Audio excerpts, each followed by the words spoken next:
วัสดีครับผมนี่จากรายการTime Machineมาพบกับเพื่อนๆในรายการ TM Talk แล้วนะครับก็วันนี้ก็มาคุยเล่นๆเนาะก็จะมาเล่าให้ฟังแล้วกันผมคิดว่ามันน่าจะเป็นอะไรที่หลายคน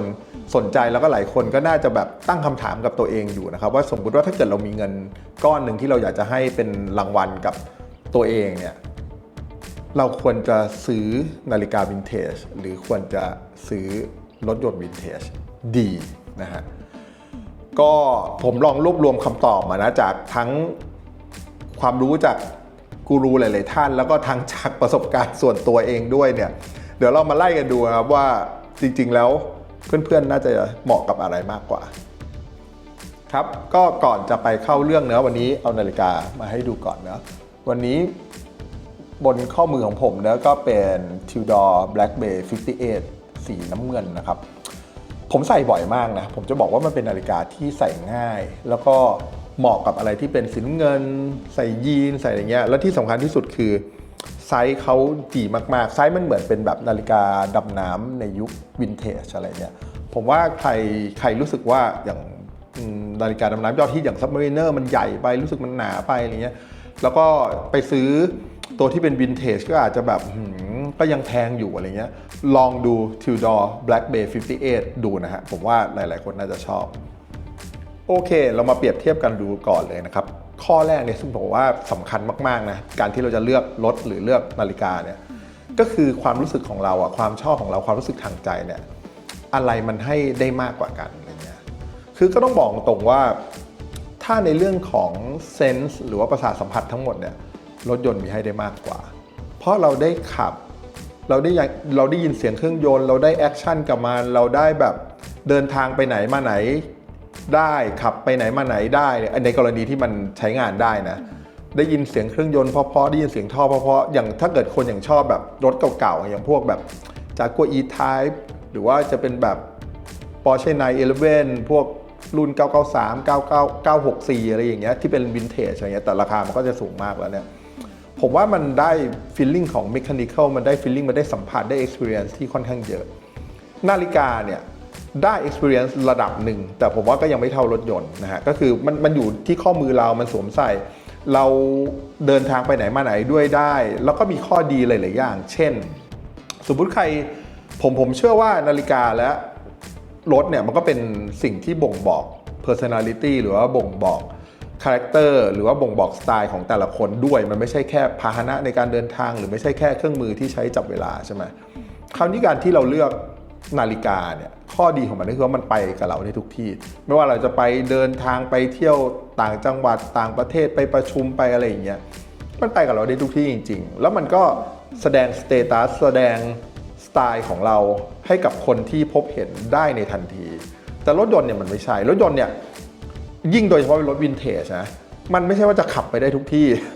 ถ้าเกิดรถติดมากๆก็ไม่อยากเอาไปหรือมีโอกาสน้ำท่วมเราก็ไม่อยากเอาไป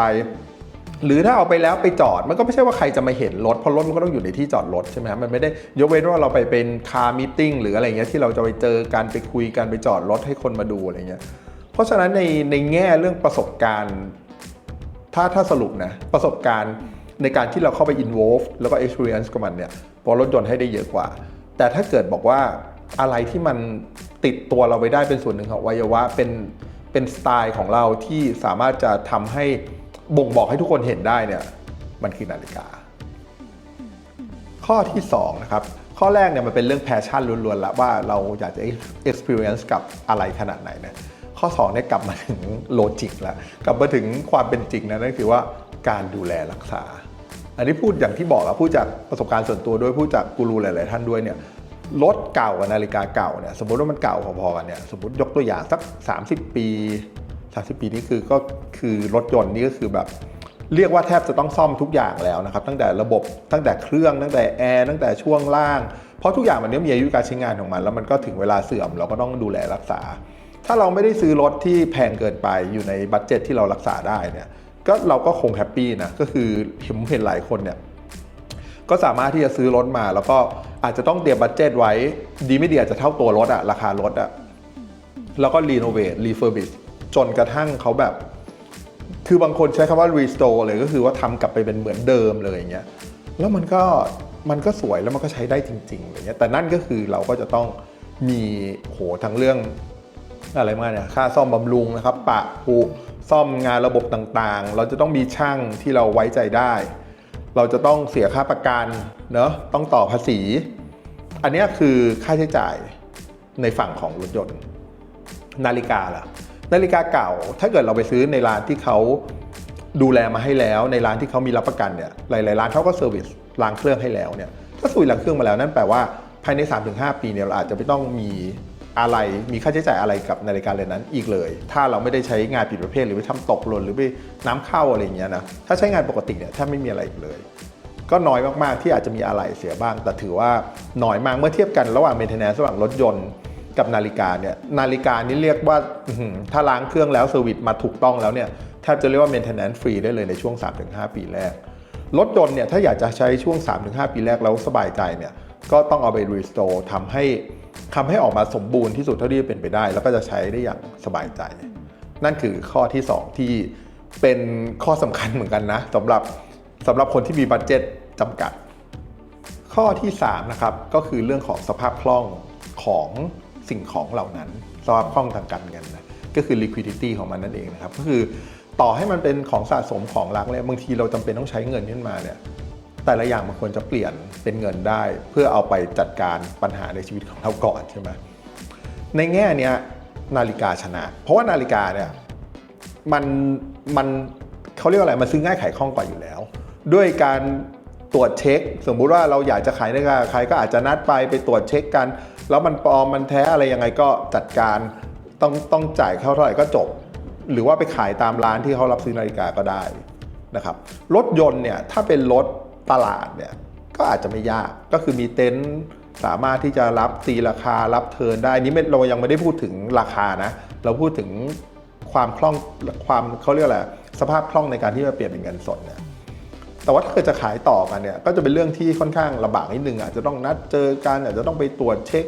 และการตรวจเช็ครถยนต์มันไม่เหมือนตรวจเช็คนาฬิกาตรวจเช็คนาฬิกา10 นาทีบางที15 นาทีก็เสร็จแล้วตรวจเช็ครถยนต์เนี่ยโอ้โหถ้าจะตรวจเพื่อซื้อจริงๆเนี่ยไหนๆจะต้องตรวจเรื่องเครื่องตรวจเรื่องช่วงล่างต้องขึ้นฮอยต้องไปดูหลายอย่างมาก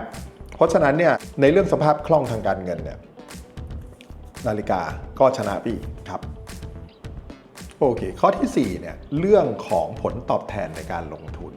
โอเคเราซื้อของมาบางคนอาจจะซื้อมาไม่ได้คิดจะขายหรอกกะจะคิดจะเก็บอะไรเงี้ยแต่หลายคนก็ซื้อมาแล้วมองว่าเฮ้ยถ้ามันสามารถที่จะทำกำไรได้ด้วยเนี่ยมันก็ดีนะเพราะว่ามันเหมือนเราเอาเงินไปฝากไว้ในที่หนึ่งที่เรามีแพชชั่นกับมันเรามีความสุขกับมันแล้วถ้ามันยังเปลี่ยนเป็นเงินที่สามารถทำกำไรได้ด้วยเนี่ยมันก็ทำให้เราไปต่อยอดกับอย่างอื่นได้อะไรเงี้ยในมุมเนี้ยผมว่ารถยนต์เนี่ยมีจำนวนค่อนข้างน้อยที่จะทำเงินหลายเท่าตัวได้ขนาดนั้นยกเว้นว่าเราต้องไปได้รถที่ดีจริงๆรุ่นลิมิเต็ดจริงๆหรือเราโชคดีจริงๆก็คือว่าเราไปสะสมรถบางคันซึ่งตอนที่เราซื้อมันอาจจะยังไม่ได้มีเหตุการณ์อะไรที่มันทำให้ดังเปรี้ยงป้างขึ้นมาหรือฮิตขึ้นมาหรือว่าคนตามหาขึ้นมาอย่างปรากฏการณ์ปัจจุบันเนี่ยอย่างรถในยุครถสปอร์ตญี่ปุ่นเนี่ยในยุค 90 เนี่ยโอ้โหกลับมากลายเป็นราคาขึ้นกันเต็มไปหมดอะไรเงี้ยผมไม่เห็นบางคันอย่าง Civic 3 ประตูเนี่ยราคาก็ยังกลับมาดีด้วยโดยเฉพาะคันที่แบบเหมือนที่มัน restore มาจนเสร็จแล้วอ่ะเหมือนสภาพแบบที่เรียกว่า new old stock อะไรเงี้ยก็จะขายกันค่อนข้างแพงมากๆเหมือนกันหรือแม้กระทั่งอย่างใน11โดยเฉพาะในรุ่นเก่าๆเนี่ยก็คือราคาแซงรุ่นใหม่กันไปหมดแล้วอะไรเงี้ยครับซึ่งเมื่อก่อนเนี่ยอย่างสมมติ964 993อะไรเงี้ยเมื่อก่อนอาจจะคันนึงผมเคยคุยกับนักสะสมท่านหนึ่งเนี่ยเขาบอกว่าโอ้เมื่อก่อนมีหลายคันมากคันหนึ่งขายไปคันแค่คันละล้าน2 ล้านเองอะไรเงี้ยทุกวันนี้มันก็จะแบบ7-8 ล้านแล้วไหมต่อคันอะไรเงี้ยแต่มันไม่มีใครรู้หรอกมันจะมาถึงขั้นนี้นะครับก็รถยนต์เนี่ยก็จะบอกว่ามีโอกาสที่จะทำกำไรได้เหมือนกันแต่ว่าก็เป็นเขาเรียกว่าอะไรอ่ะมันค่อนข้างน้อยมากๆนะครับส่วนนาฬิกาเนี่ยอันนี้ผมว่าใครที่สนใจนาฬิกาคงรู้อยู่แล้วว่าในช่วงโดยเฉพาะช่วง 4-5 ปีที่ผ่านมาเนี่ยนาฬิกาขึ้นมาเยอะมากๆนะครับหลายเรือนเนี่ยบางทีออกมาปุ๊บราคาบวกขึ้นไปแบบ3 เท่า 4 เท่ามีอยู่ช่วงหนึ่งตอนช่วงโควิดเนี่ยโหจำได้เลยมีบางวันนาฬิกาขึ้นเรือนละนะฮะวันละประมาณ 40,000 50,000 40,000 50,000 ทุกวันก็ยังงงอยู่ว่ามันไปถึงขนาดนั้นได้ยังไงแต่ว่าก็อย่างที่เรารู้นะมันก็มีการปั่นด้วยมันมีดีมานด์จริงดีมานด์ปลอมด้วยหลายๆอย่างนะครับ แต่นาฬิกาเนี่ยก็จะให้ผลตอบแทนที่ยังสูงอยู่แม้ปัจจุบันเนี่ยราคานาฬิกาเนี่ยดรอปลงมาพอสมควรแล้วกลับไปสู่ในสภาพที่มันควรจะเป็นแล้วในระดับหนึ่งเนี่ยแต่ก็ยังมีหลายเรือนที่ยังคงกำไร 2-3 เท่าอยู่นะครับก็บอกว่าถ้าเทียบกันผลตอบแทนระหว่างรถยนต์กับนาฬิกาในค่าเฉลี่ยเนี่ยผมว่านาฬิกาก็ยังให้ผลตอบแทนที่ดีกว่าอยู่ครับครับมาถึงตรงนี้แล้วเป็นยังไงกันบ้างครับเลือกกันถูกไหมคือต้องบอกตรงว่ามันเลือกค่อนข้างยากนะเพราะมันเป็นสิ่งของที่มันไม่ใช่แบบ Apple to Apple ขนาดนั้นอะไรเงี้ยแต่ถ้าเกิดเรามีเงินอยู่ก้อนเดียวมันต้องเลือกนะมันเหมือนกับเรามีเงินอยู่ก้อนนึงเลยจะกินข้าวไม่ต้องเรียกว่ามีเงินก้อนนึงก็ได้สมมุติเราอยากจะกินข้าวเรากินได้แค่จานเดียวเพราะเราอิ่มแล้วใช่ไหมเราจะเลือกระหว่างอาหารญี่ปุ่นอาหารไทยอาหารจีนอาหารอิตาเลียนอะไรเงี้ยมันอาจจะไม่ได้มีอะไรดีกว่ากันนะมันแค่ว่าณตอนนั้นน่ะเราอยากกินอะไรเราอยากสะสมอะไรก่อนหลังแค่นั้นเองนะฮะบางคนก็อาจจะบอกว่าถ้างั้นทำอย่างนี้ได้ไหมก็สมมุติมีบัดเจ็ตอยู่ก้อนนึงแล้วอยากได้ทั้ง2 อย่างเลยก็แบ่งบัดเจ็ตออกเป็น2 ก้อนลดราคามันลงก็ไปซื้อนาฬิกาที่เราชอบน้อยหน่อยไปซื้อรถที่เราชอบน้อยหน่อยแต่เรามีทั้ง2 อย่างก็เป็นอีกไอเดียหนึ่งนะไม่ได้บอกว่ามันผิดหรือมันถูกนะผมว่ามันแล้วแต่ความชอบของคนเพราะจริงๆแล้วเนี่ยผมเชื่อว่าทุกคนเนี่ยมีนาฬิกาที่ตัวเองชอบและฝันเนี่ยมากกว่า1 เรือนและมีรถยนต์ที่ตัวเองชอบและฝันเนี่ยมากกว่า1 คัน1 รุ่นแน่นอนเพราะฉะนั้นเนี่ยมันได้หมดนะฮะบางคนอาจจะมีรถสะสมอยู่ 4-5 คันมีนาฬิกาสะสมอยู่แค่เรือนเดียวบางคนอาจจะมีนาฬิกาเป็น10 เรือนอะไรอย่างเงี้ยมันแล้วแต่ความชอบของแต่ละคนจริงๆแต่โดยสรุปแล้วกันนะผมว่าถ้าเราสะสมด้วยแพชชั่นด้วยอารมณ์เนี่ยโดยที่ตัดโลจิกหลายๆอย่างออกไปเนี่ยรถยนต์ให้ประสบการณ์ให้อะไรหลายๆอย่างได้ดีกว่าจริงๆแล้วเมื่อกี้ที่พูดมาทั้ง4 ก้อนเนี่ยแทบจะทุกอย่างเนี่ยนาฬิกาดีกว่าหมดเลยนะแต่ว่าถ้าเราอยากได้ประสบการณ์ถ้าเป็นคนที่ชอบ experience ประมาณชอบไปหยิบชอบไปจับชอบไปอยู่ในโมเมนต์นั้นเข้าไปอยู่ใน experience นั้นเนี่ยผมว่ารถยนต์ให้ได้มากกว่าแต่ถ้าเกิดว่าเป็นคนที่อยากได้อะไรที่มันแบบเฮ้ยมัน practical อ่ะมันใช้งานได้จริงมันอยู่กับเราได้จริงแล้วก็มันแบบเปลี่ยนเป็นเงินก็ได้อะไรทุกอย่างสะดวกสบายเนี่ยต้องนาฬิกาครับเป็นยังไงกันบ้างครั